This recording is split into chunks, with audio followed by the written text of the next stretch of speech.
ओम नमो भगवते वासुदेवाय। ओम नमो भगवते वासुदेवाय। ओम नमो भगवते वासुदेवाय। ओम अज्ञानतिमिरान्धस्य ज्ञानाञ्जनशलाकया चक्षुरुन्मिलितं येन तस्मै श्रीगुरुवे नमः। नमः ॐ विष्णुपादाय कृष्णपृष्ठाय भूतले श्रीमते भक्तिवेदान्त स्वामिन् इति नामिने। नमस्ते सारस्वते देवे गौरवाणी प्रचारिणे निर्विशेष शून्यवादी पाश्चात्यदेशतारिणे। जय श्री कृष्ण चैतन्य प्रभु नित्यानंदा श्री अद्वैत गदाधर श्रीवासादि गौर भक्तवृंदा। हरे कृष्णा कृष्णा कृष्णा हरे हरे हरे रामा राम राम हरे हरे। जगत गुरु शिल प्रभुपाद की जय। भगवत वाणी भगवत गीता जी की जय। गुरु महाराज की जय। हरे कृष्णा। तो अभी हम सब लोग का बहुत बहुत स्वागत। हम लोग पढ़ने जा रहे हैं भगवत गीता के 7वें अध्याय का श्लोक संख्या 25, और जिसमें कि हम इस पूरी सीरीज में हम ये देख रहे थे कि कौन कौन से लोग भगवान की शरण में आते हैं, कौन से नहीं आते हैं, कौन भगवान को मानते हैं और कौन भगवान को नहीं मानते हैं, और भगवान का उनके लिए क्या जो है शब्द रहते हैं कि भगवान उनको किन शब्दों से बुलाते हैं, और भगवान क्या हमको इस श्लोकों के माध्यम से समझाना चाहते हैं ना। तो अभी हम लोगों ने क्या पढ़ा था? कल हम लोगों ने पढ़ा था निर्विशेषवादियों के लिए, है ना। तो उसी से थोड़ा सा और आगे अर्जुन के मन में ये प्रश्न उठता है कि ठीक है, कुछ लोग जो है आपको ब्रह्म मानते हैं, निराकार मानते हैं, निर्विशेष मानते हैं, उनका क्या?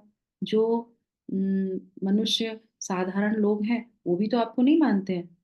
कुछ लोग ऐसे भी तो होते हैं जो फिर भी कृष्ण को नहीं मानते, तो वो क्यों ऐसा क्यों करते हैं? तब फिर भगवान यहाँ पे रिवील करते हैं वो रहस्य कि क्यों नहीं वो मुझको मान पाते हैं, मुझे जान पाते हैं। बहुत सुंदर श्लोक, बहुत इंपॉर्टेंट श्लोक भगवत गीता का। चलिए पढ़ते हैं श्लोक संख्या 25। नाहं प्रकाशस्य सर्वस्य योगमाया समावृतः मोहोऽयं नाभिजानाति लोको मामाजमव्ययम्। न अहं प्रकाश सर्वस्य योगमाया समावृत मूढ अयं न अभिजानाति लोका माम अजम अव्ययम्।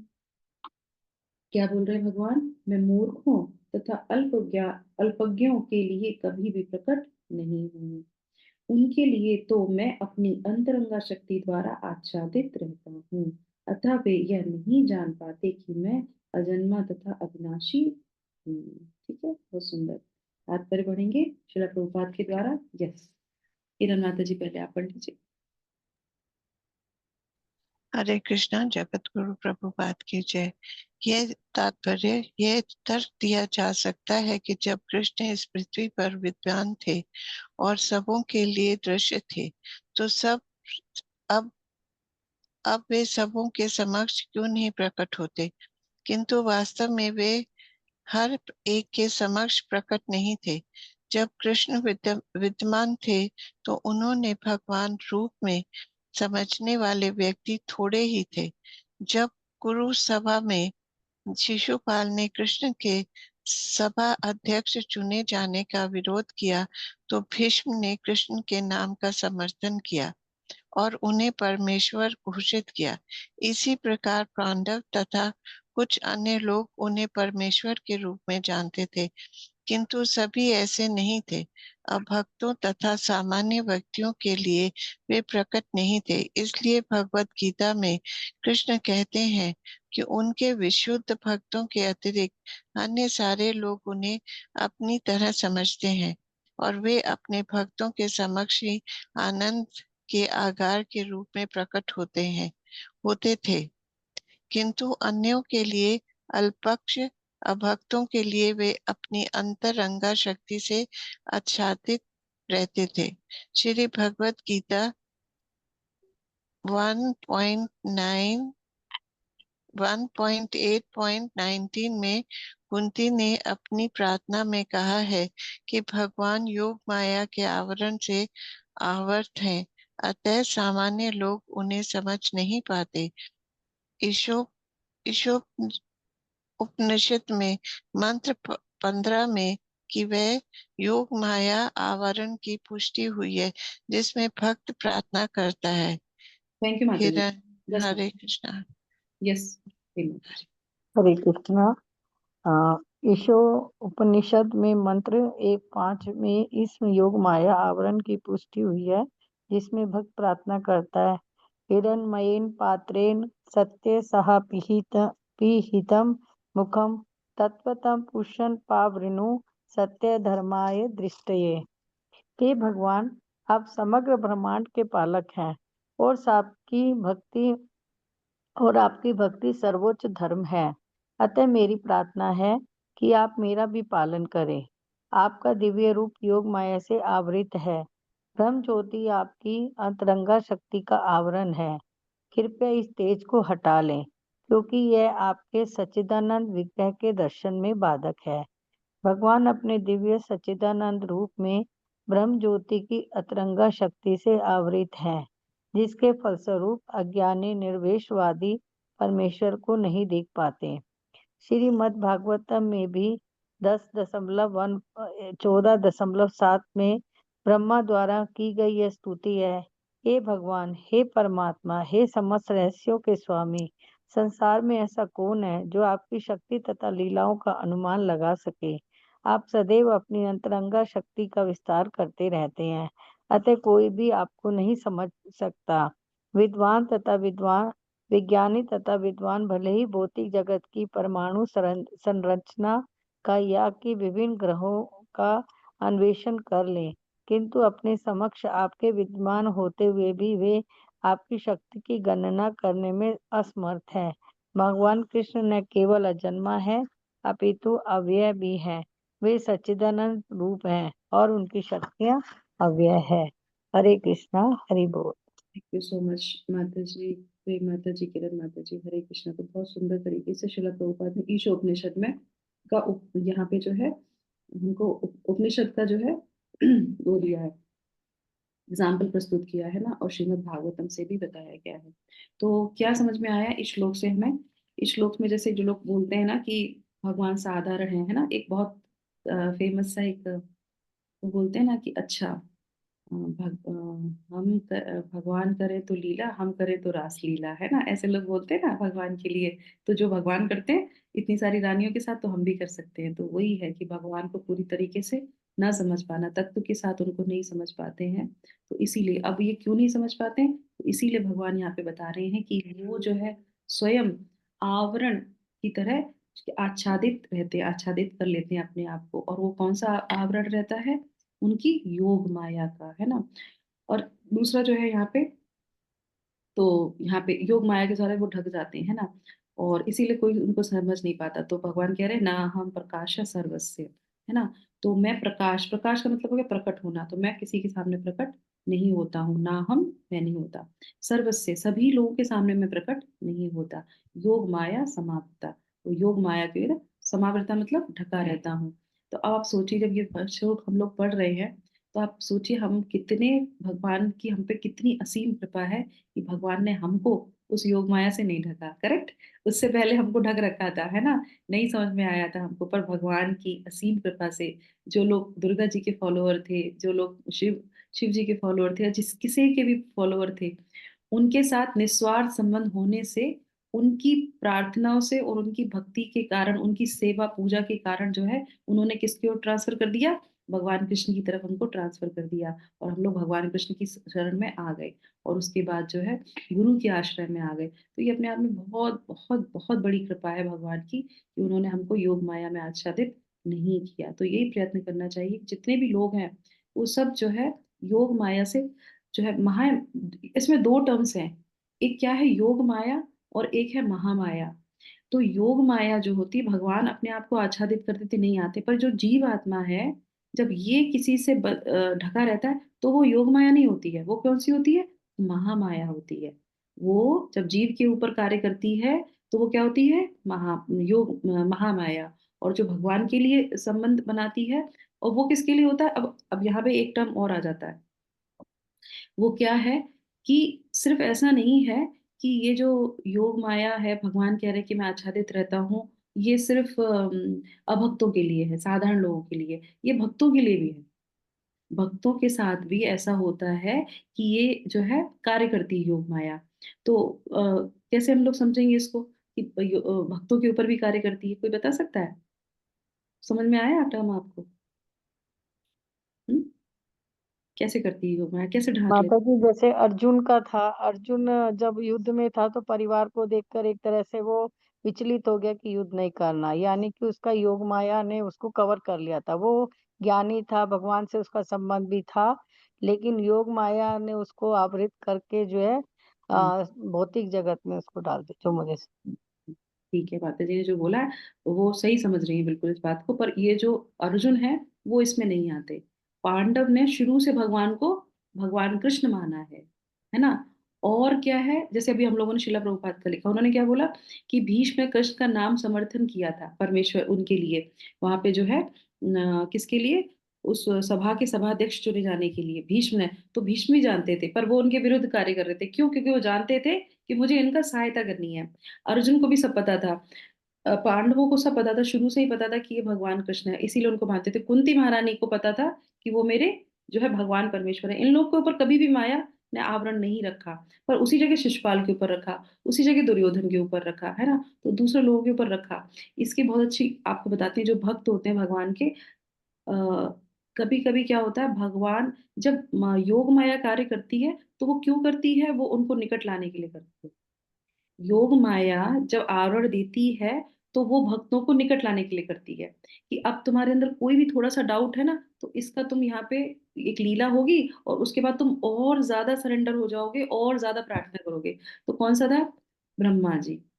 ब्रह्मा जी का हुआ ब्रह्म विमोहन लीला, हुआ कि नहीं हुआ? तो किस तरीके से वो समझते हैं, अरे! ये क्या है? ये भगवान कैसे हो सकते हैं? अपने भक्तों का जूठा खा रहे हैं। उनके कैसे लिटरली आप जब पढ़ेंगे श्रीमद् भागवतम तो उसमें पता चलेगा कि जो है सुदामा वो उनका जो है फ्रेंड जो होता है भगवान का, वो मुँह में अपने क्या होता है? बटर मिल्क भर लेता है, मठा, है ना? घर से लेके भर लेता है और कृष्ण भगवान उसके सामने ऐसे करके ऐसे दबाते हैं गाल और वो सारा जो है उनके मुँह से निकलता है और वो कौन पी लेता है? भगवान पी लेते हैं। अब ये कोई भी देखेगा तो कहेगा ये भगवान कैसे हैं? डायरेक्ट जूठा मुँह से लेके खा रहे हैं। हाथों से, यहाँ से दही टपक रहा है, कुछ टपक रहा है, वो चाट रहे हैं, वो ले रहे हैं। कह रहे ये कैसे भगवान हो सकते हैं? तो फिर भगवान उनको बताते हैं कि हाँ, मैं भगवान हूँ, मैं ऐसी लीलाएँ करता हूँ। तो ब्रह्म विमोहन लीला भी भगवान करते हैं। उसके बाद अब उनकी इतनी सुंदर जो है भक्त भगवान की, कौन? यशोदा मैया। यशोदा मैया उनकी माँ, उनको भी माँ भगवान ने क्या किया? योग माया में बता सकता है कोई कहाँ पे किया योग माया आच्छादित? जब वो वो जो उनका मुँह खुलता है और वो माता जी पूरा मिट्टी खाई ब्रह्मांड थी ना, देखती है। जब भगवान ने मिट्टी खाई थी तब। भगवान ने मिट्टी हुँ, खाई और उन्होंने कहा मुँह हुँ। खोलो, कृष्णा दिखाओ। अब वो कृष्ण दिखाते हैं, अब वो तो उनके अंदर पूरा ब्रह्मांड और वो जब देखते हैं अरे! इतने सारे ब्रह्मांड हैं और वो तो एकदम से हो जाती कि ये कौन है? ये तो भगवान है, ये तो सारा जगत इनके अंदर है। अब भगवान क्या सोचते हैं, अरे! अब भी इन्होंने अगर मुझे वो तत्व ज्ञान से समझ लिया और इनको सारा ज्ञान आ गया, तो फिर ये क्या करेंगी? ये पूजा करने लगेंगी। फिर ये मुझे मारेंगी नहीं, मुझे डाँटेंगी नहीं, मुझे वो जो वात्सल्य प्रेम है, वो तो छूट जाएगा। तो भगवान क्या करते हैं, तुरंत आच्छादित कर देते हैं। तो बस उसके बाद क्या, वो वैसी की वैसी नॉर्मल, वो कहती हैं, "अरे! मेरे लाला को क्या हो गया? ये हो गया" और उसके बाद वो चीज़ें चलने लगती। तो इस तरीके से भगवान अपने भक्तों के साथ जो योग माया है, वो कार्य भगवान की ही कहने से करती है और तब भगवान के भक्त और उनके निकट पहुँच जाते हैं। अब यही बात जो है महामाया के रूप में जब बद्ध जीवों के, जैसे अभी हम लोगों ने पढ़ा, तो उनके सारे कार्य करती है और उससे निकलना बहुत ही मुश्किल होता है। और देखिए, जो ब्रह्म ज्योति को मानते हैं, वहाँ पे तो प्रीचिंग भी नहीं होती, वहाँ पे तो कोई है ही नहीं। वहाँ तो बस ढक लिया तो ढक लिया, अब कैसे निकलेंगे? इसीलिए उपनिषद में बोला है कि वहाँ पे क्या बोल रहे हैं? प्रार्थना कर रहे हैं भगवान से कि भगवान, ये समग्र ब्रह्मांड के आप पालक हैं और आपको और आपकी भक्ति सर्वोच्च धर्म है, अतः मेरी प्रार्थना है कि आप मेरा भी पालन करें।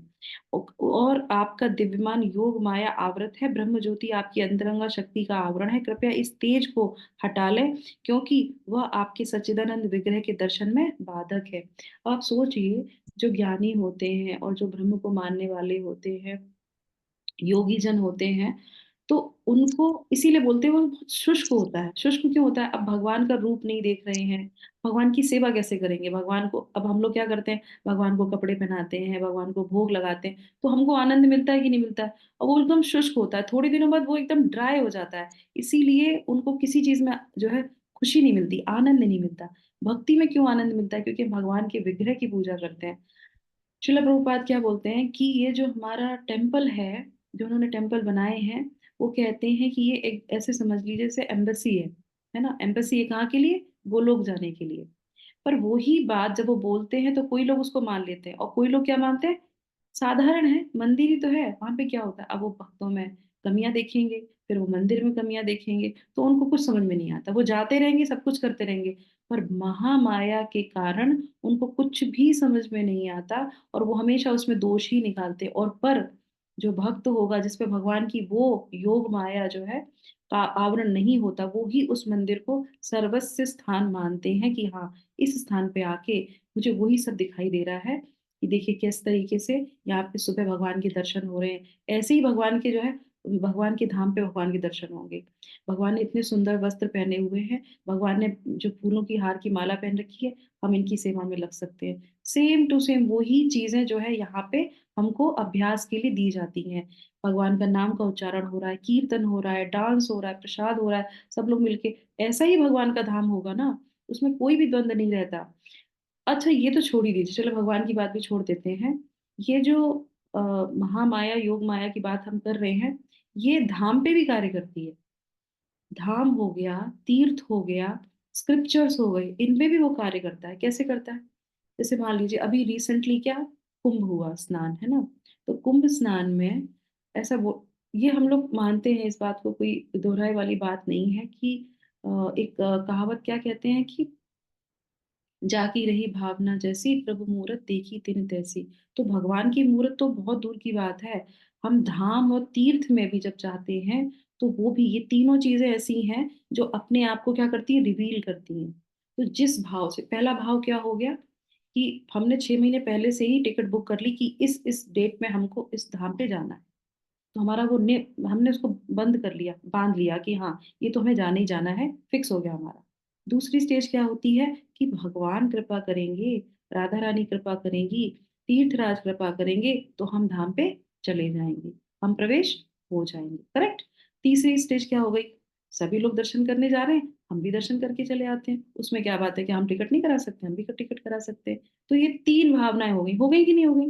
वही धाम है, वही धाम वासी हैं, वही स्थान है, वहां भगवान भी रहते हैं, सब कुछ रहता है, पर भावना हमारी जो है परिवर्तित रहती है। तो हमको कितनी लेयर की जो है भगवान ने वहां पे योग माया ने आच्छादित कर दिया, ये डिपेंड करता है। और जो उस भावना से, जिस भावना से जाता है, धाम अपने आप को वैसा ही दिखाएगा। वो ही लोग, चार लोग उस धाम को दूसरी तरीके से देख रहे हैं, वही चार लोग धाम को दूसरी तरीके से देख रहे हैं। ये कैसे हो गया? ये कैसे हो गया? अब इसको लोग सोचेंगे नहीं ऐसा ही है, नहीं। धाम और तीर्थ, एक मैं प्रवचन सुन रही थी जब मैं तीर्थ में जाने से पहले, तो मैं कंटिन्यू हमारे इससे मुझे याद आया, हमारे शिला भक्ति सिद्धांत सरस्वती प्रभुपाद जी जो है वो हमेशा ही बात कहते थे कि कभी भी धाम पे तीर्थ पे जाएं तो आंखों से नहीं उनको देखना चाहिए, उनको कानों से देखना चाहिए। दर्शन किसने करने चाहिए? कानों से करने चाहिए कभी भी। और ये बात हमेशा आप ध्यान रखिएगा कि जब भी हम किसी तीर्थ पे जाएं, किसी भी धाम पे जाएं, उससे पहले श्रवण करना बहुत अनिवार्य है। नहीं तो क्या होगा, सिर्फ हम आंखों से जाके दृश्य देखेंगे और इतने अपराध करेंगे, इतने अपराध करेंगे जिसकी कोई गिनती नहीं होगी और हमें पता ही नहीं चलेगा। और क्यों करेंगे? यही जो महामाया के बारे में हम पढ़ रहे हैं, योग माया के बारे में हम पढ़ रहे हैं, ये इसीलिए साधारण मनुष्य उसको नहीं देख सकता, वो कवर कर देती है। तो इसीलिए, तो जो हम, मैं कहने का मतलब यहाँ पे क्या था कि धाम है, तीर्थ है, ये भी अपने आप को आच्छादित कर देते हैं। हम लिस्ट बना के चलते हैं, मैं खुद लिस्ट बना के गई कि चलो हम ये दर्शन करेंगे, ये दर्शन करेंगे, और ये सारी चीजें हैं। पर जो भगवान और धाम सैंक्शन करेगा हमारे लिए कि तुम 4 दिन के लिए आ रहे हो, 4 दिन में तुमको मैं जो दिखाऊंगा तुम वही देखोगे, और वो हमें बहुत अच्छे से विनम्रता से एक्सेप्ट करना चाहिए कि जो आपने दिया, आपने इस धराधाम पे प्रवेश करा दिया, यही मेरा सबसे बड़ा भाग्य है। क्योंकि बहुत भाग्यशाली होते हैं जो धाम में प्रवेश करते हैं, जिनका पैर वहां पे पड़ता है। और नहीं तो क्या होता है, किसी भी आप तीर्थ में जाके, किसी भी धाम पे जाके अगर आप किसी संत के दर्शन करते हैं, किसी साधु के दर्शन करते हैं और जिस गंतव्य से गए थे वो नहीं भी होता है, तो भी कभी गिल्टी नहीं करनी चाहिए। क्यों? क्योंकि वो चलते फिरते क्या होते हैं? तीर्थ होते हैं।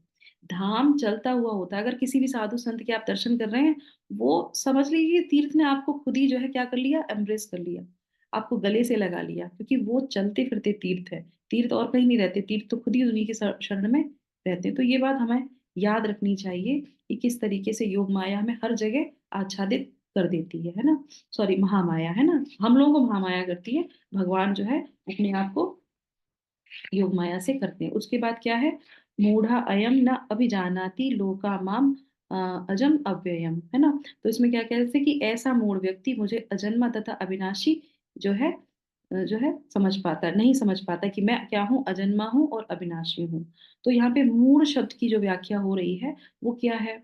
अभी हमने पहले भी मूढ़ के बारे में सुना था। कोई बता सकता है कि मूढ़ में, उस मूढ़ को भगवान ने क्या बोला था?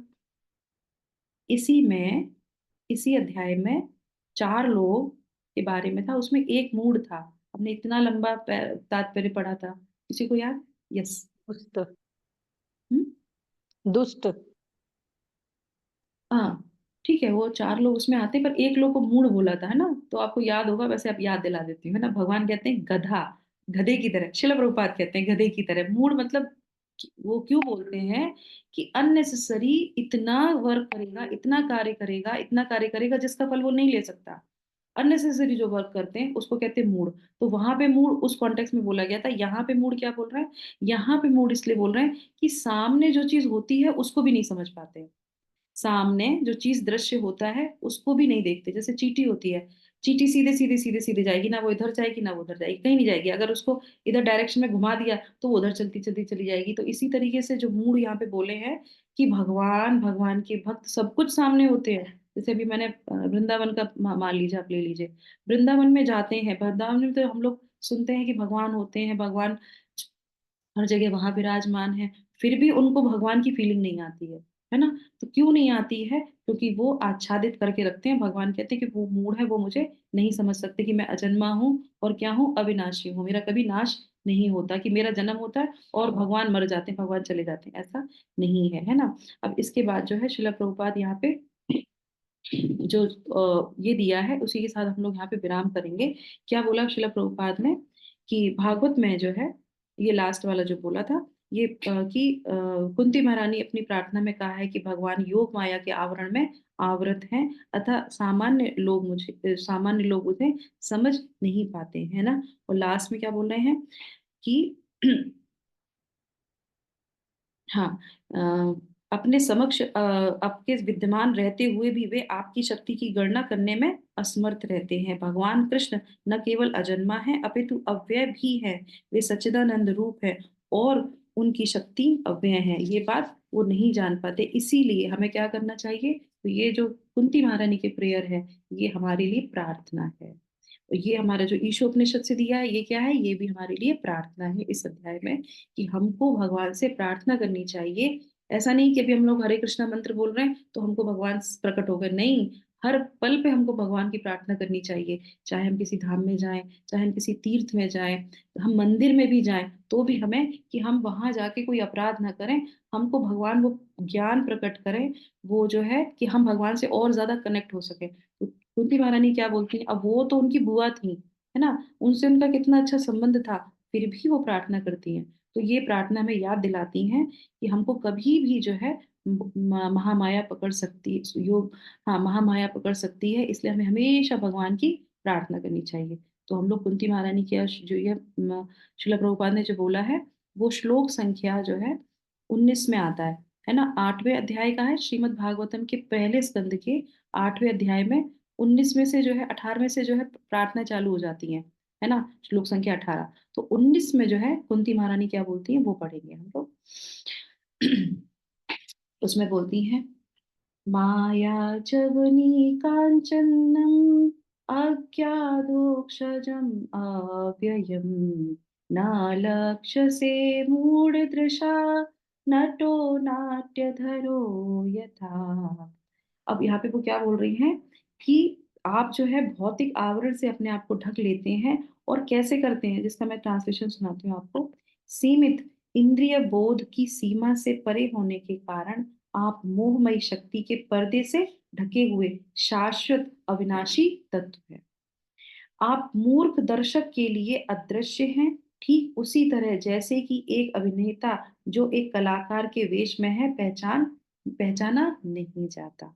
तो भगवान आते हैं, लीला करते हैं, पर भगवान उन मूर्खों के सामने जैसे मान लीजिए कोई व्यक्ति ने किसी नाटक में भाग लिया, तो हमने कहा अरे वाह इसने इतना सुंदर नाटक किया, जैसे हनुमान जी बन गया, कोई रावण बन गया, वो इतना उसमें चला जाता है, लोग कहते हैं अरे कितना सुंदर है, किसने किया। अब जब उसने मेकअप उठाया, अच्छा माता जी आप थी, हम तो समझ ही नहीं पाए, हम समझ ही नहीं पाए कि आप नाटक कर रहे थे, कि आप थे, क्योंकि आपका मेकअप, आपका एक्टिंग, आपकी आवाज़ कुछ भी पहचान में नहीं आ रही थी। तो भगवान भी ऐसे ही अपना पूरा आवरण लगा लेते हैं। तो इसीलिए हमको क्या करना चाहिए? भगवान से प्रार्थना करनी चाहिए, भगवान ये कभी भी हम पे आवरण ना हो। मैं सुबह ही जब अब प्रार्थना कर रही थी, तो क्योंकि मैंने ये श्लोक रात में पढ़ा था, तो मैं भगवान से यही प्रार्थना कर रही थी, भगवान हर पल पे हम लोग जो है माया के चंगुल में आते हैं, कभी किसी माया में आते हैं, कभी किसी की माया में आते हैं, तो भगवान कृपया करके इस माया से हमको दूर रखें। जो भी हम आधा घंटा, 1 घंटा, 2 घंटा आपका चिंतन करते हैं, उसमें हम सिर्फ आपके लिए सोच सकें, आपसे कनेक्ट हो सकें। ये हमारी प्रार्थना प्रतिदिन होनी चाहिए और इसका हम प्रयास डेली करते हैं। सुबह उठते हैं, तो जो भी लोग यहाँ पे उपस्थित हैं, जो भी सुबह आते हैं मंगला आरती में, जपा सेशन में, आप मान के चलिए ये हमारा प्रयास है माया से लड़ने का, कि हम भगवान से प्रार्थना करते हैं। और श्रील प्रभुपाद भी कहते हैं कि जो भी अपने जीवन को नियमित रूप से चलाता है, सुबह मंगला आरती में आता है और भगवान से प्रार्थना करता है, पूरा दिन वो माया से क्या करता है? युद्ध करता है। तो इस तरीके से हमें आवरण मिल जाता है सुबह की प्रार्थना से और सुबह की जो है पूजा से, जो मंगला आरती में हम लोग श्रील प्रभुपाद से प्रार्थना करते हैं और अपने गुरुजन से प्रार्थना करते हैं, नरसिंह भगवान से प्रार्थना करते हैं, तुलसी महारानी से प्रार्थना करते हैं कि वो हमको इससे बचा के ले जाए। हरे कृष्णा कृष्णा कृष्णा हरे हरे, हरे रामा राम राम हरे हरे। जगत गुरु शिला प्रभुपाद की जय, भगवत वाणी की जय, हरि ओम तत्सत। तो इसी प्रार्थना के साथ हम यहाँ पे विराम करेंगे और आप सब लोग का बहुत बहुत धन्यवाद। तो सुमित प्रभु आए हैं कि नहीं आए हैं? ओके, कोई बात नहीं। तो हम यहाँ पे विराम करके